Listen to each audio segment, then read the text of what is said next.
Giorgia Meloni Italy की पहली महिला प्रधानमंत्री बनी हैं। काफ़ी इंपॉर्टेंट करंट अफेयर्स है, याद रखिएगा। पूछा जा सकता है कहीं भी कभी भी। जियोर्जिया मेलोनी का नाम याद रखना है, क्यों चर्चा में है। पहली महिला प्रधानमंत्री बनी है, कहाँ की? इटली की। ठीक है।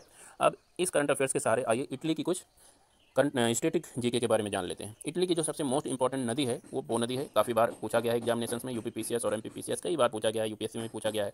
इस नदी की खास बात यह है कि इसके दक्षिण में एपेनाइन की पहाड़ियाँ हैं और इसके उत्तर में आल्प्स की पहाड़ियाँ हैं। ये इन दो पहाड़ियों को, इन दो माउंटेन रेंजेज को अलग करती है, इनको विभाजित करती है। ये चीज़ आपको याद रखना है। और जो पो नदी है वो एड्रियाटिक सागर में आके अपने जल को गिराती है। इसका मुहाना एड्रियाटिक सागर में है, ये आपको याद रखना है। अब नदी के बाद आइए यहाँ के इटली के मोस्ट इंपॉर्टेंट रेंज के बारे में जान लेते हैं। यहाँ की मोस्ट इंपॉर्टेंट माउंटेन्स कौन से हैं। तो सबसे पहले इसके उत्तर में आल्प्स की पहाड़ियाँ हैं, अभी हमने जिक्र किया, और एकदम इसके बीचों बीच में एपेनाइन पहाड़ी है। एपेनाइन माउंटेन रेंज है, ये ध्यान रखना है आपको। एपेनाइन माउंटेन रेंज इटली को बिल्कुल दो भागों में विभाजित करती है, एक पूरब का भाग, एक पश्चिम का भाग। इसीलिए इसे एपेनाइन माउंटेन रेंज को इटली की रीढ़ भी कहा जाता है, क्योंकि एकदम बीचों बीच से इटली को विभाजित करता है। यहीं पे एक बहुत इंपॉर्टेंट खास बात आपको याद रखना है कि एपेनाइन पहाड़ियों के स्पेलिंग में से अगर आप ए हटा देंगे, ये जो ए लिखा हुआ है ना, ये ए, इस ए को अगर आप हटा देंगे तो ये पेनाइन्स माउंटेन्स हो जाएंगे। ये पेनाइन माउंटेन्स ब्रिटेन में है।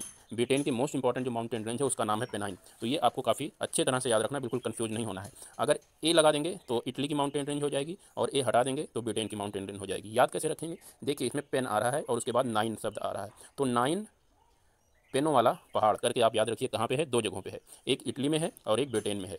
अगर 9 पेन वाले पहाड़ के आगे ए लगा देंगे तो इटली का हो जाएगा, और अगर केवल 9 पेन वाले पहाड़ों की बात करेंगे तो ब्रिटेन में हो जाएगा। उम्मीद करता हूँ आपको समझ में आया होगा, ये ट्रिक आई होगी, आपके दिमाग में घुसी होगी ये ट्रिक, तो अच्छी बात है।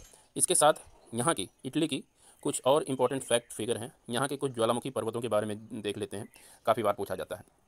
तो जो सबसे इंपॉर्टेंट है वो विसुवियस है, ये ज्वालामुखी है। दूसरी ज्वालामुखी स्ट्रम्बोली है और तीसरी ज्वालामुखी माउंट एटना है। ये तीन ज्वालामुखी को आपको यहाँ इटली से याद रखना है।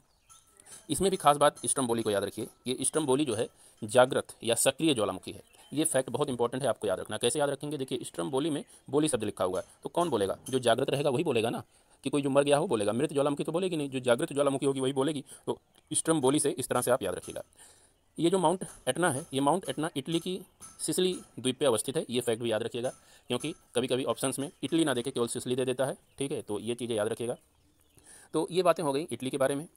इटली के बारे में अगर कुछ और फैक्ट आप ध्यान करें या जो पूछा जा सकता है, तो इंपॉर्टेंट बात है, ये भूमध्य सागर में बसा हुआ देश है और भूमध्य सागर के ही कुछ ब्रांचेज हैं, टायरियन सी, एड्रियाटिक सी, लिगुरियन सी और आयोनियन सी। ये चार सी को आपको याद रखना है, जो इटली के चारों तरफ घिरे हुए हैं। जैसे इंडिया में हिंद महासागर है, तो हिंद महासागर की दो ब्रांचेज हैं, बंगाल की खाड़ी और अरब सागर। उसी तरह इटली को भी ये चार सागर घेरे हुए हैं, जो कि भूमध्य सागर के पार्ट हैं। इस तरह से हमने इटली के बारे में आज इंपॉर्टेंट करंट अफेयर्स और जीके तैयार किया।